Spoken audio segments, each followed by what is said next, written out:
The following podcast is brought to you by the Johners Podcasting Network, found exclusively at WrestlingWithJohners.com.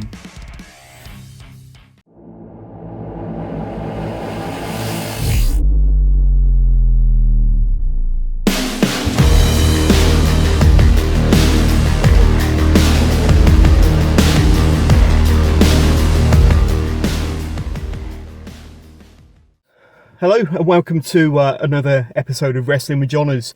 A little bit low tech. I don't think I've ever done an interview in a car before. Usually I'm in a studio or at a venue, but I'm with Dirty Dango. Dango, how you doing? Good. I think the last time I was interviewed in the car was by a police officer. So that's all right. We just sat in the parking lot to the hotel where you stayed. You mean the haunted mansion? Well, was it haunted? Did you see any ghosts? I heard some weird stuff last night. I don't know if it was some drunk patrons or ghouly ghosts from the 1800s, but something was creaking in the middle of the night. Actually, I left my phone in your car last night. You did. This is twice I've been back to this haunted mansion in the space of an hour to wake Dango up this morning to give him his phone. He was mightily relieved.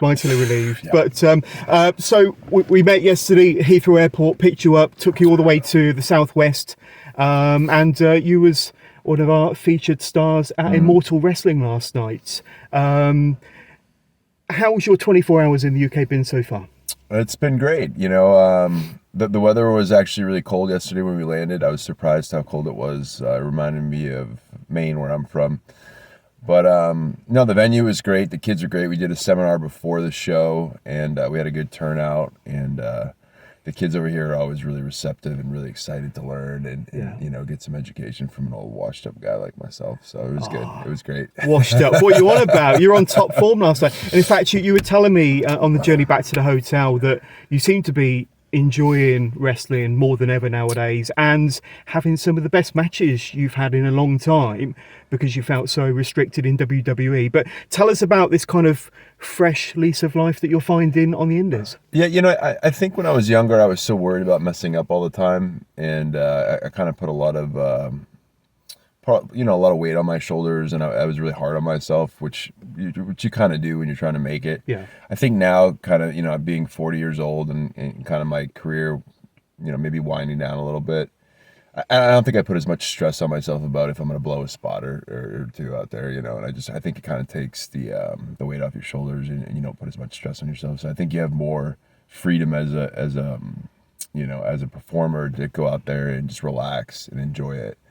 But you know, that's the name of the game when you're in that machine. Is there's a lot of money on the line. You know, the company's got a lot of money invested in you, so there's a lot of stress for wrestling at a local Legion Hall like last night. Yeah. Obviously, the pressure is not quite as high, so it can be more just the fun of pro wrestling, kind of like why you got into it. Yeah, absolutely. And the guy you wrestled last night, Tate Mayfairs, one of the top UK talents, and you two had a show-stealing match in there. You say that, you know, you're winding down, but I think you're winding up. That match was awesome, and the fans really bought into everything. The fans were red hot last night from top to bottom for all the matches, but your match in particular. Yeah, no, the crowd's always great over here in the UK. You know, they're always excited, especially a guy like me that was on TV for a little while. So, you know, they always really appreciate. They're usually a really educated crowd. But the kid I wrestled last night, Tate, he's real good talent. He's got a real bright future ahead of him. I think he was he did some work with NXT. He did a couple of matches for NXT UK. Like I say, wrestles regularly for the top promotions around the UK and doing very well. And we was happy to have him as part of Immortal Wrestling last night. And you two put on an excellent match. He did have to resort to using the brass knucks, unfortunately. Yeah, the old dastardly heel, but the old villain. No, the thing I like about him is he can cut a good promo, which is important because I think sometimes on the indie level, we don't get a big opportunity to speak a lot, you know, because it's not a lot of shows aren't produced for television. So, you're not getting a lot of mic time. But the kid last night, he seemed really comfortable speaking on the mic and portraying a character, which makes my job easier as a babyface. Yeah. If you can go out there and not be afraid to make a fool of yourself. Absolutely. So for the last year, you've been performing for Impact Wrestling. Yes. And TNA, sorry, Scott. Absolutely. If you're listening to this in 2024, it's TNA, but it's still Impact you're right. in 2023. You're right. The last year, And you've just signed another year extension, Yes, so you're going to be there until December 2024. So congratulations. How's your journey been with Impact TNA so far, Dango? It's been great, man. I'm really I'm good friends with management. Tommy Dreamer, Gail, Scott D'Amore's a great guy, and the whole locker room. I felt really comfortable walking into. It's a lot of guys that I've worked with for years in the past. Ryan O'Heath, Brian Myers, Cardona was there for a minute when I was there. Obviously Dreamer, Alex Shelley. Yeah. I think that the general consensus is TNA locker room is just everyone that I talk to about TNA is just, man, the locker room's really cool over there. I'm like, yeah, it's just real laid back. Everyone's real chill. And at this stage in the game for me, if I'm going to fly out to go to work, I want to be able to walk into a locker room that's fun to be around. Yeah. You know what I'm saying? Because I've been doing this so long. It's the last thing I want to do is fly into a town and just be around a bunch of guys I don't really click with. So, every couple of weeks when we do TV, it's I'm always excited to get there and kind of bust balls with the boys. And like I say, Impact's doing some good stuff, putting on some good shows, for sure. One thing that surprised me when we were speaking yesterday was you said you were in the WWE system for 15 years. Yeah. So 14, 15 years, yeah. Man and boy then, basically. And I think, I said that I first became a fan of you when we had the weekly TV show NXT UK, when you were Johnny Curtis and the whole Derek Bateman's of this world and various others. Any fond memories of that time, going from FCW to NXT and being on TV for the first time? Yeah, kind of like what we're talking about now, doing the indies. There's not that much pressure on me. That show, NXT, was a quasi-reality show where it was the first few seasons. It was a challenge show, and they were doing obstacle courses and hot dog eating contests or whatever. And then that show kind of morphed into... It's a bit more of a reality show at points, wasn't it? Yeah, so it kind of morphed into... I think they didn't... It was NXT Redemption. So I think they probably had a TV deal in place with overseas markets, so they didn't really... probably know what to do with it, so they kind of just didn't. It was kind of just a filler show, so they didn't really micromanage the promos and stuff. So when EC3, myself, and Maxine, Caitlin, there's a bunch of great. The Usos were on that show. TJ Wilson, Brian Myers was on the show, but they didn't quite micromanage it too much. So when I could do promos, I didn't have to remember a script verbatim, which is really good for me because I can't. So it kind of gave the talent a little freedom just to kind of go out there and create, which I'm that's right up my alley. Is just kind of going out there and feeling it and kind of talking on the fly. So I think that's when your best work comes out, is when you're not really trying to remember every word they write for you. Yeah. So that was a fun time in my career, and it's funny because people still come up to me and be like, "Man, I love that show you were on." Yeah. And I'm like, "Fuck you! You got that show over here?" Yeah. It's 10 years ago. Yeah, you were surprised because it didn't really air over in the States, or it was kind of hidden, but it it's did. Like on AM radio over in America. Did air over here. Yeah. I mean, just a few kind of key points in your career, because I know we got to get off to your next signing, but making your main roster debut at WrestleMania under a new character against Chris Jericho and going over. Can you still believe that actually happened? Bit of a surreal experience. Yeah, man, I was such a fan of Chris. I remember I was in the business, just got into the business when Chris debuted in WWF in probably 99, was it, or 98? 99. And the guys I was traveling up and down the roads with, I remember we had a show that weekend, and Chris probably debuted on a Monday, I assume. And I remember watching that recorded Raw back and us being all jazzed up about it, and just thought it was so cool because we were all fans of Chris in WCW because we appreciated what he was doing, because he was obviously being overlooked, and he was going out there kind of like what, I'm not comparing myself to Chris, but NXT Redemption, where no one was really paying attention to the promos, so you could kind of have that freedom to go out there and just, kind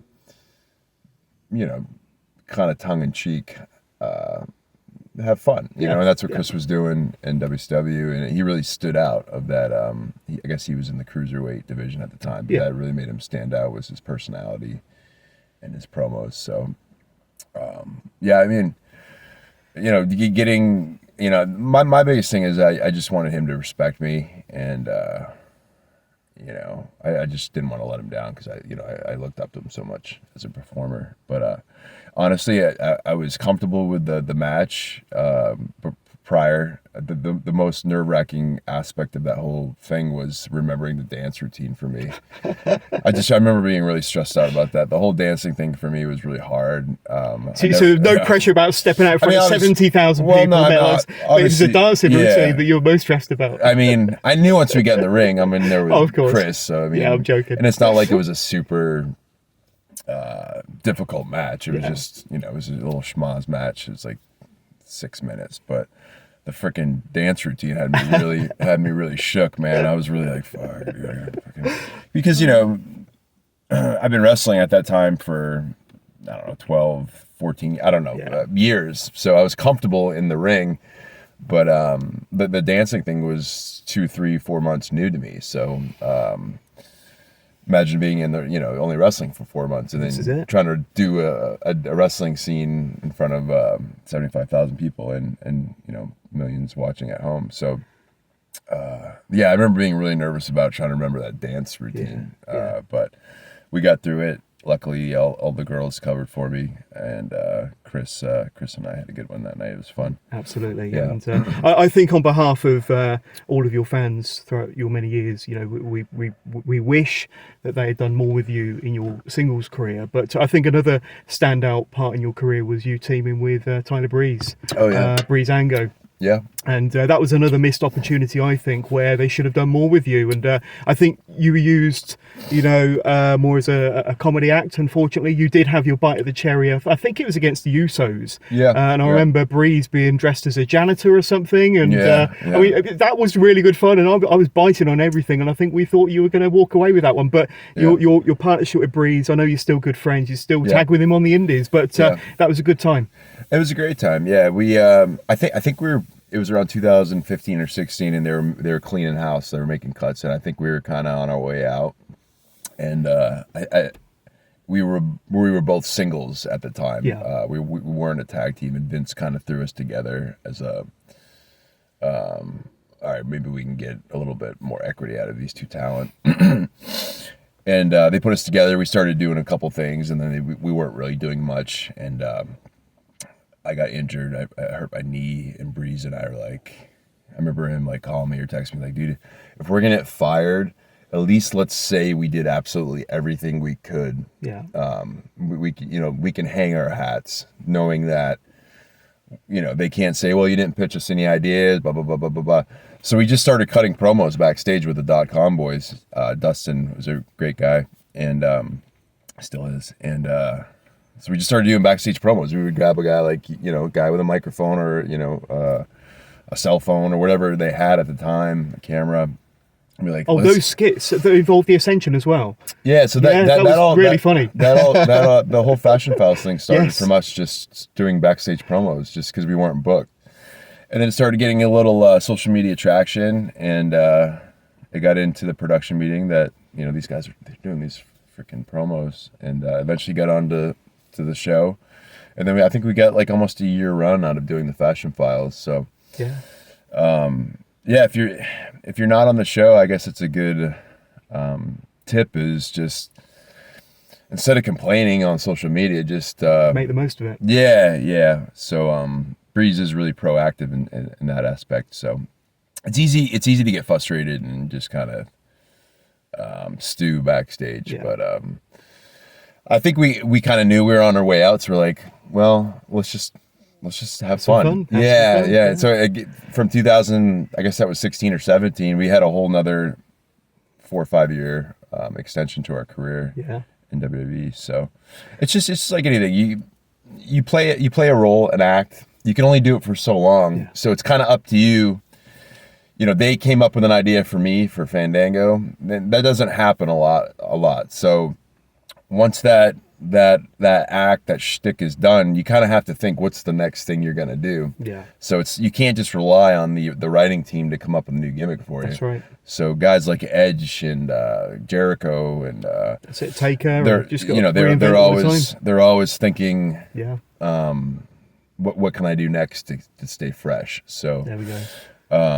that's just if any young talents watching out there, is you can get over with what you're doing now, but it's not going to last forever. So you have to think, how can I evolve this to stay fresh? Because no one wants to see the same exact shtick over and over and over again. So Yeah. that was a good lesson for us to learn too back then. There we go. Yeah. But on that note, I want to thank you so much for your time. It's been a pleasure spending the last 24 hours in your company. Yeah. Great show, great match last night. And Dirty Dango, thank you very much. Thanks, guys.